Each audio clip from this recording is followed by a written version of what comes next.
और भाई क्या हालचाल है। उम्मीद करता हूँ आप सब लोग ठीक होंगे। दोस्तों जर्मनी की एक संस्था है, एक पार्टी है, यानी जर्मनी से रिलेटेड एक संस्था कह लीजिए या पार्टी कह लीजिए, जिसका नाम है वुल्फ ब्रिगेड 44। बहुत बड़ा इशू बना हुआ है इस वक्त ये जर्मनी में, तो इसके ऊपर अपन लोग आज डिस्कस करने वाले हैं।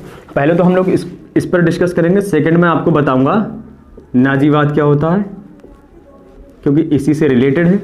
और थर्ड बताऊंगा जो होलोकॉस्ट की जो घटना हुई थी हिटलर के टाइम में, वो क्या थी। अपन लोग आज इसी के बारे में डिस्कस करने वाले हैं। तो दोस्तों अगर बात करते हैं वुल्फ ब्रिगेड 44, तो ये कुछ अपनी एक मांगे उठा रही है जर्मनी के अंदर, जिसके ऊपर बहुत विवाद छिड़ा हुआ है, यानी कि इसका बहुत ही विरोध हो रहा है।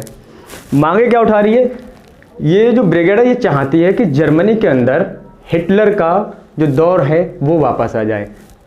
मतलब हिटलर फिर जिंदा तो होकर आएंगे नहीं। इसका मतलब है कि ये लोग चाहते हैं कि यहाँ पर फिर से नाजीवाद पनप जाए, यानी कि फिर से नाजीवाद पनप जाए। ये क्या है, ये हिटलर की एक विचारधारा है। क्योंकि इस वक्त हिटलर तो जिंदा होकर आएंगे नहीं, तो ये जो ब्रिगेड वाले हैं, जो संस्था वाले हैं, ये चाहते हैं कि जर्मनी के अंदर फिर से हिटलर की विचारधारा वापस आ जाए, नाजीवाद वापस आ जाए। अब ये नाजीवाद क्या होता है, देखिए नाजीवाद की कुछ दो विशेषताएं जो मैं आपको बता रहा हूँ। सबसे पहली बात तो ये है कि नाजीवाद दो चीज़ों में बहुत विश्वास रखती है। पहला तो ये है कि ये चाहती है, ये जो विश्वास रखती है, इसका विश्वास है कि लोकतंत्र देश में नहीं होना चाहिए। क्या चीज़, लोकतंत्र नहीं होना चाहिए। और दूसरा, ये जो लोग होते हैं जो इसको मानते हैं, नाजीवाद को मानते हैं, ये नस्लीय श्रेष्ठता को मानते हैं। यानी कि ये चाहते हैं कि ये मानते हैं कि हम लोग नस्ल के हिसाब से नस्लीय श्रेष्ठ हैं। ये मानते हैं कि हम लोग नस्लीय श्रेष्ठ हैं। अब नस्लीय श्रेष्ठता का मतलब क्या है, ये क्या होती है, तो इसके पीछे एक कहानी है जो कि मैं आपको सुनाता हूँ। 2-4 मिनट की कहानी है, तो अच्छे से सुन लीजिए, बहुत अच्छे से आपको समझ में आएगा कि ये नस्लीय श्रेष्ठता ये जो निकला है और ये जो लोकतंत्र नहीं, ये दोनों की पीछे एक कहानी है जो कि मैं आपको सुना रहा हूँ। देखिए बात जो शुरू होती है वो मिस्टर हिटलर से शुरू होती है। हिटलर, पूरा नाम एडोल्फ हिटलर, नाम तो सुना ही होगा, बहुत चर्चा का विषय रहे थे कभी, और आज भी हम लोग सुनते रहते हैं, हिस्ट्री में पढ़ते रहते हैं कि एडोल्फ हिटलर नाम की एक बहुत ही कह सकते हैं बेकार शख्सियत रही थी किसी दौर में। तो हिटलर जो थे, बहुत सारे लोग इस कन्फ्यूजन में रहते हैं कि हिटलर जो हैं वो जर्मनी में पैदा हुए थे। एक्चुअली में दोस्त हिटलर जो थे वो ऑस्ट्रिया में पैदा हुए थे। ऑस्ट्रिया में पैदा हुए थे ये 1889 में। 1889 में पैदा हुए थे। ये जब पैदा हुए थे तो पिताजी थे नहीं, तो ये बहुत गरीब परिवार से थे। इनकी माँ एक यहूदी के घर में वर्क किया करती थी, काम किया करती थी, एक ज्यूज के घर में। यहूदी जिसको इंग्लिश में हम ज्यूज कहते हैं, क्या कहते हैं, ज्यूज। इनके घर में वर्क किया करती थी। 1889 में पैदा हुए थे और 1913 में ये भाई साहब चले जाते हैं जर्मनी। कहाँ चले जाते हैं, जर्मनी।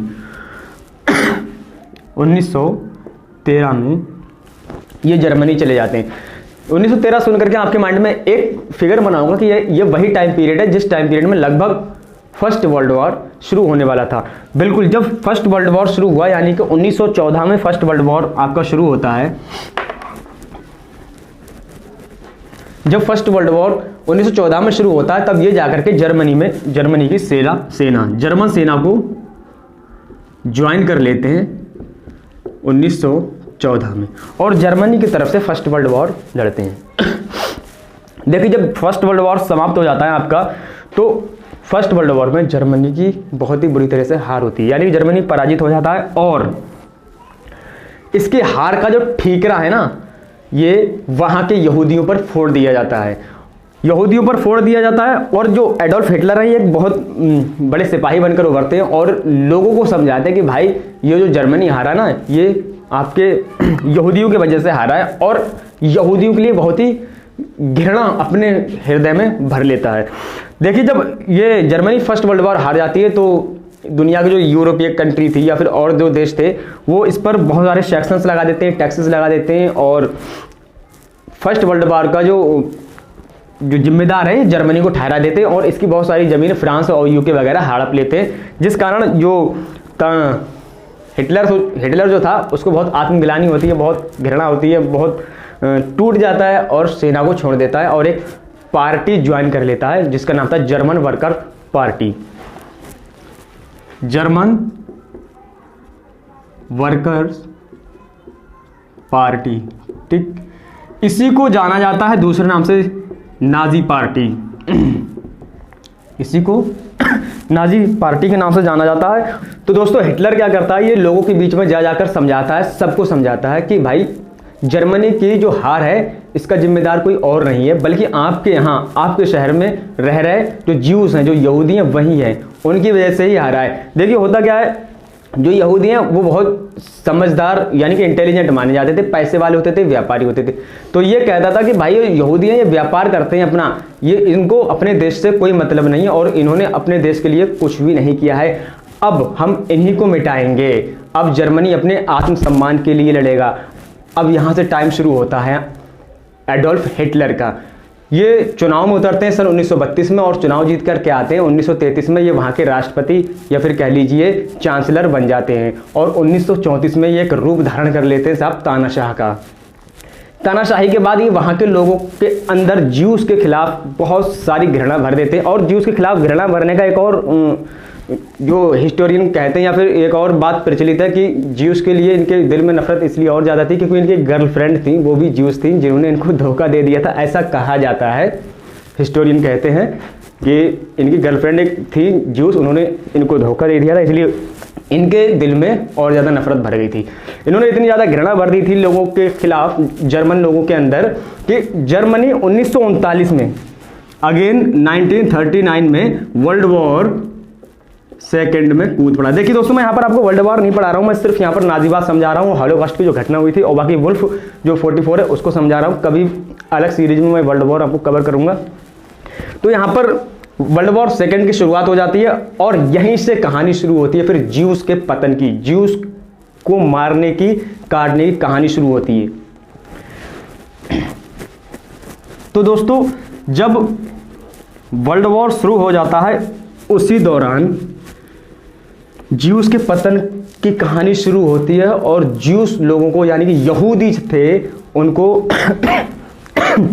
ढूंढ ढूंढ कर मारा जाता है। किन के द्वारा? जर्मन लोगों के द्वारा।